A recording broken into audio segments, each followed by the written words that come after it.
Hello အားလုံးပဲမင်္ဂလာပါရှင် iTech Community Training Center မှာ ဒီနေ့ web ဖြစ်ပါတယ်ဒီနေ့ကတော့ MacBook user တွေအတွက် Excel ထဲမှာအသုံးဝင်မဲ့အခြေခံ shortcut key လေးတွေကိုလာပြီးပြပြပေးရပါဒါဆိုဆက်ပြီးကြည့်လိုက်ကြအောင်နော် Excel ထဲမှာ column row တွေကိုတွက်ကြည့်ပါမယ်ဒီမှာ column A ဒါဆိုအဆုံးထိတွက်ကြည့်ခြင်းနဲ့ဆိုရင် command key ရဲ့ right arrow key command right အဲဆိုရင် accept တီထိညရပါမယ်အရှိကိုပြန်သွားခြင်း command left ပါ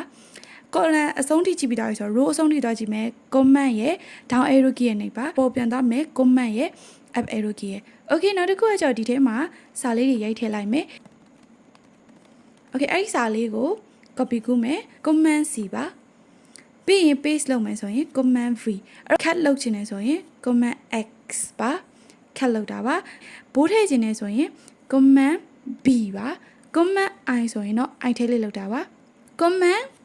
U ဆိုရင်တော့ underline လေးထည့်တာပါ control T ဆိုလို့ရှိရင်တော့ Excel ထဲမှာ